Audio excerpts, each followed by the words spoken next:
ಎಲ್ಲರಿಗೂ ನಮಸ್ಕಾರ. ವರ್ಣಕಲಾ ನಿಕೇತನ ಚಾನಲ್ಗೆ ತಮ್ಮೆಲ್ಲರಿಗೂ ಆಧಾರದ ಸ್ವಾಗತ. ಇವತ್ತು ನಮ್ಮ ಎಪಿಸೋಡ್ನಲ್ಲಿ ಸೀರೆಗಳ ಹೊರತಾಗಿ ಒಂದು ವಿಶೇಷವಾದಂಥ ಒಂದು ಈವೆಂಟ್ ಅಂತ ಹೇಳ್ಬೋದು. ಈಗ ಹೇಗೂ ವರಮಹಾಲಕ್ಷ್ಮಿ ಹಬ್ಬ ಬರ್ತಾ ಇದೆ. ಅದರ ಜೊತೆಗೆ ಇನ್ನೊಂದು ವಿಷಯ ಇಲ್ಲಿ ಹೇಳಬೇಕು. ನನಗೆ ಈಗ ಹೊಸ ಸೀರೆಗಳು ಏನಾದರೂ ನಮ್ಮ ವೀಕೆಂಡ್ಗೆ ಸೇರ್ಪಡೆ ಮಾಡಬೇಕು ಅಂತಂದರೆ ನಾನು ಖುದ್ದಾಗೆ ಹೋಗಬೇಕು, ಅಲ್ಲಿ ಸ್ವಲ್ಪ ನೋಡಬೇಕು, ವಿಚಾರಣೆ ಮಾಡಬೇಕು. 4-6 ಕಡೆ ನೀವು ನೋಡಿಕೊಂಡು ತಂದರೆ ಅಷ್ಟೇ ನನಗೆ ಒಂದಿಷ್ಟು ಸಮಾಧಾನ ಮತ್ತು ಒಂದು ಕಮ್ಮಿ ಬೆಲೆಯಲ್ಲಿ ಒಳ್ಳೆಯ ಸೀರೆಗಳನ್ನು ತರಲಿಕ್ಕೆ ಸಾಧ್ಯ.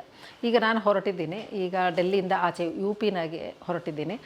ಹಾಗಾಗಿ ನಾನು ಇನ್ನೊಂದು 10 ಡೇಸ್, ಒಂದು 10-15 ದಿವಸ ಅಂದರೆ ನಾನು ಅಲ್ಲಿಂದ ಬಂದು ಮತ್ತೆ ಅಲ್ಲಿಂದ ಸೀರೆಗಳು ಬರಲಿಕ್ಕೆ 1 ವಾರ, ಅಂದರೆ 2 ವೀಕ್ಸ್, ಒಂದು 2 ವಾರಗಳಷ್ಟು ಈ ಸೀರೆಗಳು ಏನು ಹೊಸದು ಬಂದಿದೆ ಅಂತ ತೋರಿಸ್ಲಿಕ್ಕೆ ಸ್ವಲ್ಪ ಕಷ್ಟ ಆಗ್ತದೆ. ಹಾಗಾಗಿ ನಾನು ಅದರ ಜೊತೆಗೆ ಇದೊಂದು ಈವೆಂಟು ಅಂದರೆ ಜೊತೆಯಲ್ಲಿ ಈ ಮಧ್ಯದಲ್ಲಿ ಹೊಸ ಹೊಸ ವಿಷಯಗಳನ್ನು, ತುಂಬ ಉಪಯೋಗವಾಗಿರುವಂತಹ ಒಂದು ವಿಷಯಗಳನ್ನು ನಿಮ್ಮ ಜೊತೆ ನಾನು ಹಂಚ್ಕೊತೇನೆ. ಇದು ಒಂದು ನನಗೆ ಒಂದು ಸಿಕ್ಕಿರುವ ಒಂದು ಅವಕಾಶ ಅಂತ ನಾನು ಅಂದ್ಕೊತಾ ಇದ್ದೀನಿ. ಈ 15 ದಿವಸನೂ ಸಹ ಏನೇನು ನಾನು ಅಪ್ಲೋಡ್ ಮಾಡ್ತೀನಿ ಅದನ್ನು ಸಹ ನೀವು ಖಂಡಿತ ಪ್ರೋತ್ಸಾಹನೆ ಕೊಡಬೇಕು ಅಂತ ನಾನು ಈ ಮುಖಾಂತರ ಕೇಳ್ಕೊತಾ ಇದ್ದೀನಿ. ಇವತ್ತು ಈ ಎಪಿಸೋಡ್ನಲ್ಲಿ ವರಮಹಾಲಕ್ಷ್ಮಿ ಹಬ್ಬ ಬರ್ತಾ ಇದೆ. ಅಂದರೆ ನನಗೆ ಮೊದಲಿಂದನೂ ಅಷ್ಟೇ ಹಬ್ಬಗಳು ಅಂದರೆ ನಾನು ಭಾಳ ತುಂಬ ಸಂತೋಷದಿಂದ ಆಚರಣೆ ಮಾಡ್ತೀನಿ. ಯಾಕಂದರೆ ಅದು ನಮ್ಮ ಸಂಸ್ಕೃತಿ.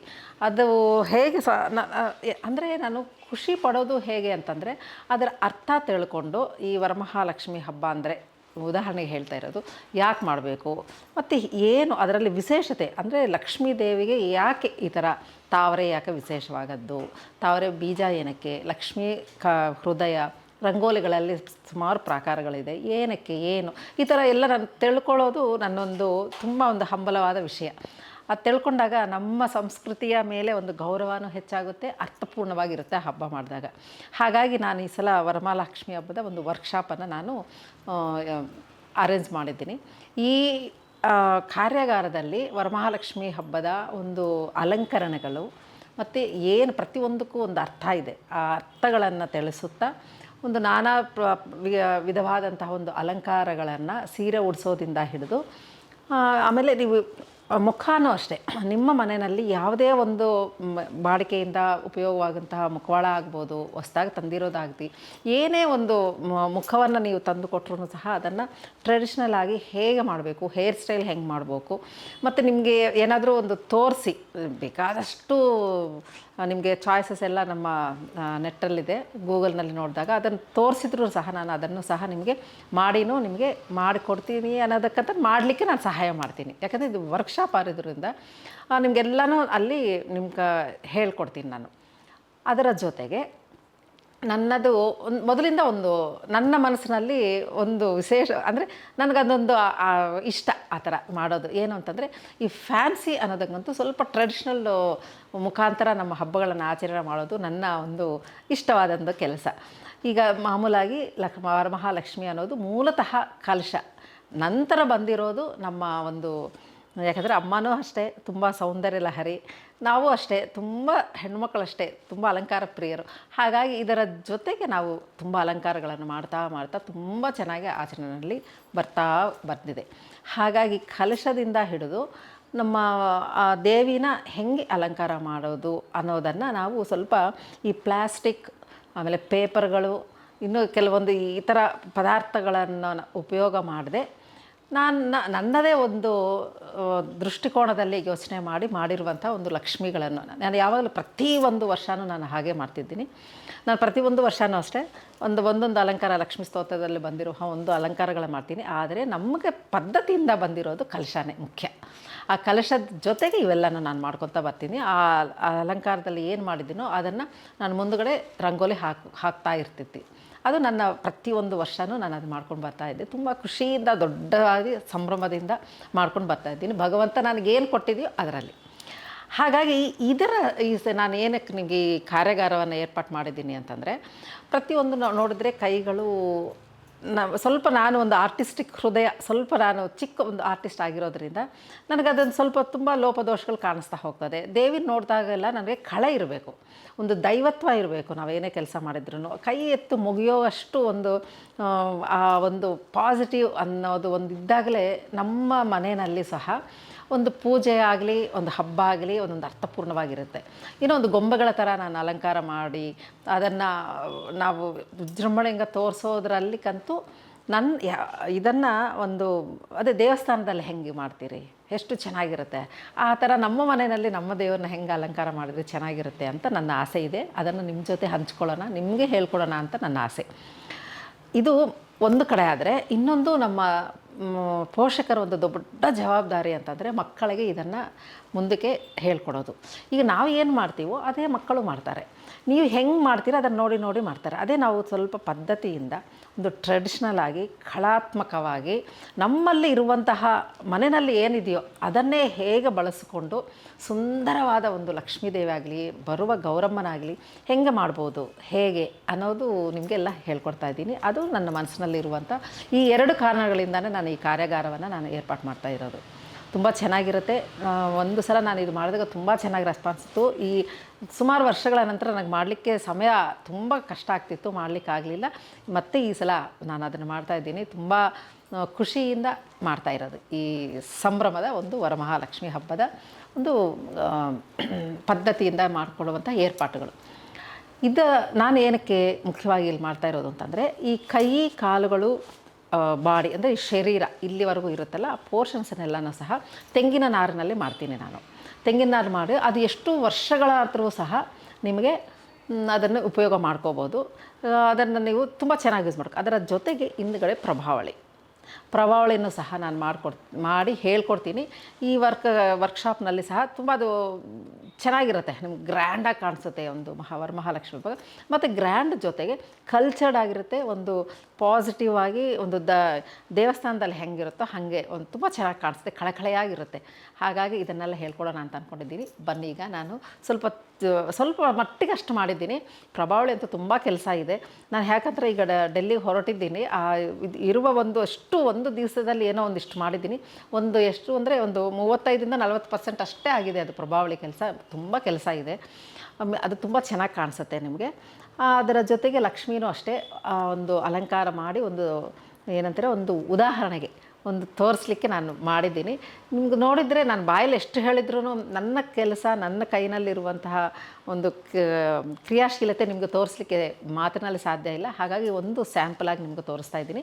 ಬನ್ನಿ ನೋಡೋಣ. ನೋಡಿ, ಇದು ಎಷ್ಟು ಚೆನ್ನಾಗಿದೆ, ನನಗಂತೂ ಚೆನ್ನಾಗಿದೆ, ನಿಮಗೂ ಚೆನ್ನಾಗಿದೆ ಅಂತ ಅನ್ಕೊತಾ ಇದ್ದೀನಿ. ಇದು ಸುಂದರವಾದ ಒಂದು ಲಕ್ಷ್ಮಿ ಮೊನ್ನೆ ಮಾಡಿದ್ದೆ, ನಿಮಗೆ ತೋರಿಸೋಣ ಅಂತ ಒಂದು ಸ್ಯಾಂಪಲ್ ಅದು. ಇದು ನೋಡಿದ್ದು ಇಲ್ಲಿ ಕೈಗಳು, 2 ಕೈಗಳು, ಕಾಲು ಮತ್ತು ಇಲ್ಲಿ ಶರೀರ, ಇಷ್ಟಿಂದ ಇಲ್ಲಿವರೆಗೂ ನಾನು ನಾರಿನಲ್ಲಿ ಮಾಡಿರೋದು. ತುಂಬ ಯೂಸ್ ಆಗುತ್ತೆ. ಮತ್ತು ನಿಮ್ಗೆ ಹೆಂಗೆ ಬೇಕಾದರೂ ಹಾಗೆ ನೀವು ಬೆಂಡ್ ಮಾಡ್ಬೋದು ಕೈಗಳನ್ನು, ಮೇಲೆಕ ಕೆಳಗಡೆಗ ಪಕ್ಕಕ್ಕ ಕೆಳಗೆ, ಎಷ್ಟು ಚೆನ್ನಾಗಿ ಅಂತಂದರೆ ತುಂಬ ನಮ್ಮ ಕೈಗಳಿಗೆ ಹೆಂಗೆ ಬೆಂಡ್ ಮಾಡ್ಕೊತೀವೋ ಆ ಥರ ಬೆಂಡ್ ಮಾಡ್ಕೊಬೋದು ಈ ಕೈಗಳೆಲ್ಲ. ನಿಮ್ಗೆ ಪ್ರಾಬ್ಲಮ್ ಆಗೋದಿಲ್ಲ.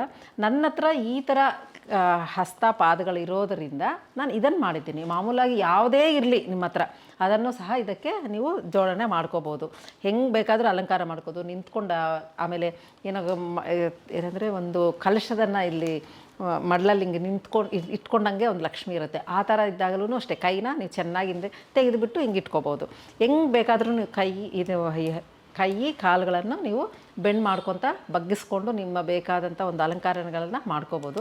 ಇಲ್ಲಿ ನೋಡಿದ್ದೆಲ್ಲನೂ ಅಷ್ಟೇ. ನಾನು ಸ್ವಲ್ಪ ಆಂಡಾಳ್ ಥರ ಇದೊಂಥರ ನನಗೆ ಮೊದಲಿಂದ ಇದು ಸ್ವಲ್ಪ ಇಷ್ಟ. ಅದಕ್ಕಾಗಿ ಇದನ್ನು ಇಟ್ಟಿದ್ದೀನಿ. ನಿಮ್ಗೆ ಬೇಕಾದರೆ ಇದು ಮಾಡ್ಕೊಳ್ಳಿ, ಇಲ್ಲಾಂತಂದರೆ ಈ ಥರ ತುಂಬ ವಿಧವಾದಂತಹ ಈ ಥರ ಕಿರೀಟಗಳು ಬರುತ್ತೆ, ಅದನ್ನು ಸಹ ನೀವು ಮಾಡ್ಕೋಬೋದು. ತುಂಬ ಗ್ರ್ಯಾಂಡ್ ಲುಕ್ ಬರುತ್ತೆ. ಅಂದರೆ ನೀವು ಸೀರೆಗಳ ತಕ್ಕ ಹಾಗೆ ಇದು ಒಡವೆ ಹಾಕ್ಕೊಂಡ್ರೆ ತುಂಬ ಚೆನ್ನಾಗಿರುತ್ತೆ. ಹೆಂಗಂದ್ರೆ ಹಂಗೆ ಮಾಡಿದ್ರೂ ಚೆನ್ನಾಗಿರಲ್ಲ. ಮತ್ತು ಇದು ಈ ಶರೀರಕ್ಕೆ ಕೈ ಕಾಲುಗಳದ್ದು ಒಂದು ಪ್ರಪೋರ್ಷನ್ ಇದೆ, ಅದ್ರ ತಕ್ಕ ಹಂಗೆ ಮಾಡಿದಾಗ ತುಂಬ ಸುಂದರವಾಗಿರ್ತಾಳೆ, ತುಂಬ ಚೆನ್ನಾಗಿದೆ. ಇದು ತುಂಬ ಏನೋ ಕೆಲಸಗಳು ಆರ್ಟಿಸ್ಟಿಕ್ಕಾಗಿ ನನಗೆ ಬೇಕು ಅಂತದ್ದು ಎಂಥದ್ದೂ ಇಲ್ಲ. ಯಾರೇ ಆಗಲಿ, ಏನೂ ಆರ್ಟ್ ಬರದೇ ಇರೋರು ಸಹ ಇದನ್ನು ನೀವು ಅಲಂಕಾರನ ಮಾಡ್ಕೋಬೋದು. ತುಂಬ ಸುಲಭವಾದಂಥ ಒಂದು ವಿಧಾನ ಇದು. ನೀವು ತೆಗೆದುಬಿಟ್ಟು ಮತ್ತೆ ಒಂದು ಕವರಲ್ಲೋ ಒಂದು ಬಾಕ್ಸೆಲ್ಲ ಹಾಕಿಟ್ಬಿಟ್ಟು ಮತ್ತೆ ಇನ್ನೊಂದು ವರ್ಷಕ್ಕೆ ತೆಗೆದುಕೊಂಡು ಅಟ್ಲೀಸ್ಟ್ ನೀವು ಎಷ್ಟು ಲೈಫ್ ಲಾಂಗ್ ಯೂಸ್ ಮಾಡ್ಕೋಬೋದು ಆ ಕೈ ಕಾಲುಗಳನ್ನು ಮತ್ತು ಶರೀರನ. ಏನಲ್ಲ, ನೀರು ಬಿದ್ದರೂ ಏನಾಗೋದಿಲ್ಲ, ಎಂಥದ್ದು ಆಗೋದಿಲ್ಲ. ನಾರ್ಮಲ್ ಆಗಿರುತ್ತೆ, ತುಂಬ ಕಂಫರ್ಟ್ ಆಗಿರುತ್ತೆ, ಫ್ಲೆಕ್ಸಿಬಲ್ ಆಗಿರುತ್ತೆ, ನೋಡಲಿಕ್ಕೆ ತುಂಬ ಕ್ಲಾಸಿ ಆಗಿರುತ್ತೆ. ನೋಡಿ ಇದು ಎಷ್ಟು ಚೆನ್ನಾಗಿದೆ, ಇದೆ ಒಂದು ಕಳೆ ಇರಬೇಕು ಯಾವುದೇ ಆಗಲಿ. ಹಾಗಾಗಿ ಇದನ್ನು ಮಾಡಿದ್ದೀನಿ. ಈ ಥರ ಅಲಂಕಾರಗಳನ್ನು ನಾನು ಹೇಳ್ಕೊಡ್ತೀನಿ. ಮತ್ತು ಇದು ಕೈಗಳು, ಕಾಲುಗಳು, ಮುಖ್ಯವಾಗಿ ವರ್ಕ್ಶಾಪ್ನಲ್ಲಿ ಮುಖ್ಯವಾಗಿ ಹೇಳ್ಕೊಡೋದು ಕೈಗಳು, ಕಾಲು ಮತ್ತು ಶರೀರ ಹೆಂಗೆ ಮಾಡಬೇಕು ಮತ್ತು ಅದನ್ನು ಹೆಂಗೆ ಫಿಕ್ಸ್ ಮಾಡಬೇಕು ಅನ್ನೋದು ನಂದು ಮುಖ್ಯವಾದದ್ದು ಕೆಲಸ. ಯಾಕಂದರೆ ಆಲ್ಮೋಸ್ಟ್ ಎಲ್ಲರಿಗೂ ಸೀರೆಗಳಿರ್ತಾ, ಆದರೆ ಸೀರೆಗಳು ಕಟ್ಟೋದು ಹೆಂಗೆ ಉಡಿಸ್ಬೋದು, ಹೆಂಗೆ 2-3 ಥರ ಬೇಕಾದ್ರೂ ನಾನು ಹೇಳ್ಕೊಡ್ತೀನಿ. ಕಲಿಸೋದ್ರಲ್ಲಿ ನನಗೆ ಭಾಳ ಇಷ್ಟ ದೇವರ ಅಲಂಕಾರಗಳು. ನಿಮಗೆ ಪೇಷನ್ಸ್ ಇರಬೇಕಷ್ಟೇ. ಹಾಗಾಗಿ ಇದೆಲ್ಲನೂ ನಾನು ಹೇಳ್ಕೊಡ್ತೀನಿ. ಮತ್ತು ಅದನ್ನು ನೀವು ಮನೆಗೂ ತಗೊಂಡು ಹೋಗ್ತೀರಾ, ಅದು ನಿಮಗೆ ಸಿಗುತ್ತೆ. ಅದು ನಿಮ್ಗೆ ಬೇಕಾದ ಒಂದು ಸೈಜ್ನಲ್ಲಿ ಸೈಜ್ ನೀವು ಹೇಳಿದರೆ ಅದೇ ಸೈಜ್ ನೀವು ಮಾಡ್ಕೋಬೋದು. ನಿಮ್ಮ ಮನೆಯಲ್ಲಿ ಕಲಶ ತಗೊಂಡು ಅದಕ್ಕೆ ತಕ್ಕಂಗೆ ನಂಗೆ ಹಸ್ತಪಾದಗಳು, ಶರೀರ ಬೇಕು ಅಂತರೂ ನೀವು ಮಾಡ್ಕೊಂಡು ತಗೊಂಡು ಹೋಗಿ ನೀವು ಉಪಯೋಗಿಸ್ಕೋಬೋದು. ಈ ಥರ ಇದೆ ಎಲ್ಲನೂ ಅಷ್ಟೇ. ಮತ್ತು ಮುಖದ ಅಲಂಕಾರಗಳು, ಇದು ನೋಡಿ, ಇದು ಆ್ಯಕ್ಚುಲಿ ಇದು ಲಕ್ಷ್ಮಿ ಅಲ್ವೇ ಅಲ್ಲ. ನನ್ನ ಶೋರೂಮನಲ್ಲಿ ಒಂದು ಫೇಸ್ ಇತ್ತು, ಇದು ತಾರಾದೇವಿ ಅಂತ. ನನಗನ್ನಿಸ್ತು ಏನೋ ಒಂಥರ ಪ್ಲೆಸೆಂಟಾಗೆ ಸ್ಮೈಲಿಂಗ್ ಫೇಸಲ್ಲಿ ಇದೆಯಲ್ಲ ಅಂತ ಹೇಳಿಬಿಟ್ಟು ಅದನ್ನು ತಗೊಂಡು ಹಿಂಗೆ ಮಾಡಿದ್ದೀನಿ. ನನ್ನ ಹತ್ರ ಲಕ್ಷ್ಮೀದು ಇದೆ, ಬೆಳ್ಳಿದು.